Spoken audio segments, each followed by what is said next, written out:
Good morning and happy Monday. These are your morning headlines for October 7th, 2024 here on BYU-Idaho Radio. Thanks for tuning in. I'm Austin Pace. More Idahoans under 30 have registered to vote in the past month than any other age group, and Idaho officials anticipate record voter turnout for the November 5th general election.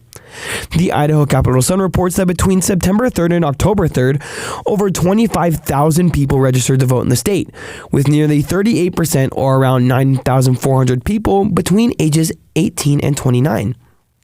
This continues a trend observed in recent months. After President Biden announced his withdrawal from the race on July 21st, within 2 days, about 1,200 Idahoans had registered, and about half of them, 518, were under the age of 30.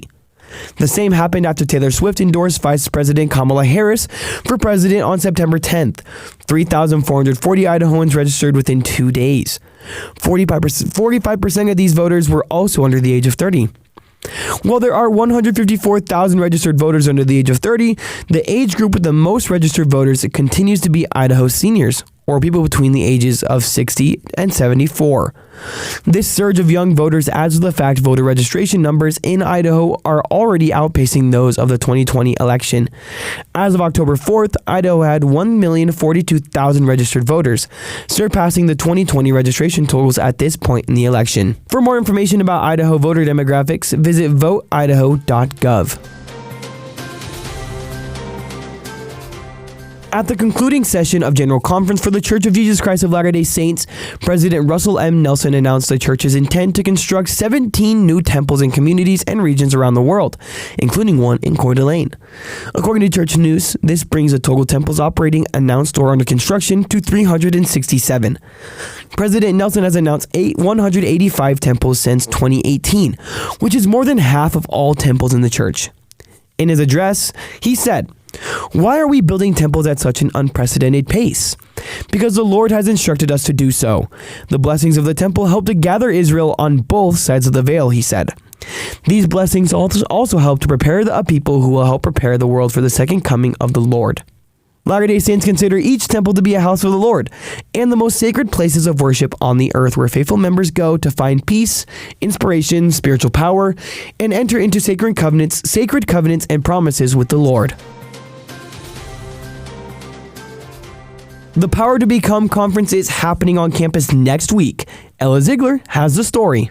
As students prepare for their future careers, BYU-Idaho's Power to Become, or P2B conference, offers them the opportunity to discover their passions, learn to network efficiently, and gain insights into industries from the professional development experience Power to Become offers.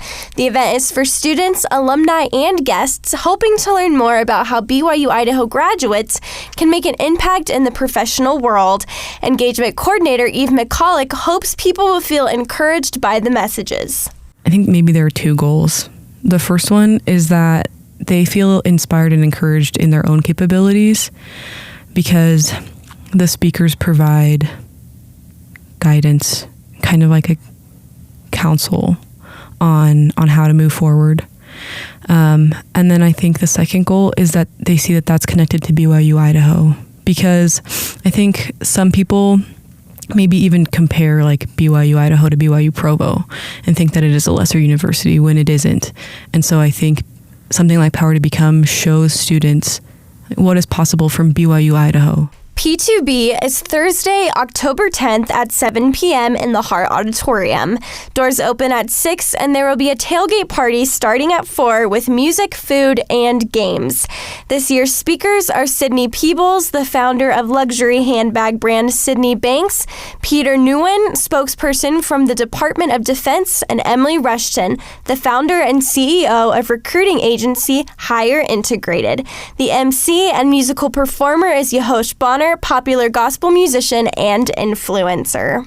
We don't have a lot of things on campus where alumni come back to campus, but P2B is one of those opportunities where we get to connect with alumni, hear their stories. A lot of it is kind of workplace driven, so seeing how alumni went from BYU-I into careers that were in alignment with their passions. And that's kind of in hope that students will feel encouraged to kind kind of explore their passions more. You can purchase tickets at BYU-Idaho.edu/P2B. For BYU Idaho Radio, I'm Ella Ziegler.